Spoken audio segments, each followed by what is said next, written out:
இந்திய வீரர்களை துப்பாக்கியால சுட்டு தள்ளணும்னு பாகிஸ்தான் டிவி விவாதத்துல ஒரு நிபுணர் சொல்லியிருக்காரு. இந்த வார்த்தைகளை கேட்டதும் கிரிக்கெட் ரசிகர்கள் மொத்தமா அதிர்ச்சி அடைஞ்சிருக்காங்க.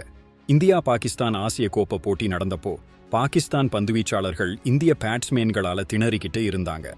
அப்போதுதான் பாகிஸ்தான் டிவி விவாதம் ஒன்றில் ஒரு நிபுணர் சிரிச்சுக்கிட்டே நம்ம வீரர்கள் இந்திய பேட்ஸ்மேன்களை துப்பாக்கியால சுட்டு ஆட்டத்தையே முடிச்சிடணும்னு சொன்னாரு. இந்த விவாதத்துல முன்னாள் கிரிக்கெட் வீரர்களான பாசித் அலி மற்றும் கம்ரான் அக்மல் கூட இருந்திருக்காங்க. தோல்வியை தாங்க முடியாம இப்படி ஒரு வன்முறை கருத்தை சொல்றது எவ்வளவு பெரிய தப்பு. ஏற்கனவே ஆட்டத்துல ஷஹீன் அப்ரிடி, ஹாரிஸ் ரவுஃப் எல்லாம் இந்திய வீரர்களோட வாக்குவாதத்துல ஈடுபட்டாங்க. ஆனால் எல்லாத்துக்கும் மேல இந்த டிவி விவாதத்துல வந்த கருத்துதான் கிரிக்கெட் உணர்வையே கேள்விக்குறியாக்கி இருக்கு.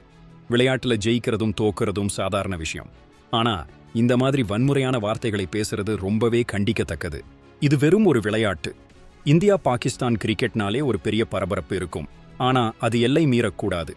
இந்தியா வெற்றி பெற்றதால இவங்க இந்த மாதிரி பேசினா சர்வதேச அளவுல பாகிஸ்தான் கிரிக்கெட்டுக்கு இது பெரிய அவமானத்தை ஏற்படுத்தும். விளையாட்டுல இப்படி வன்முறை பேச்சு தேவையா?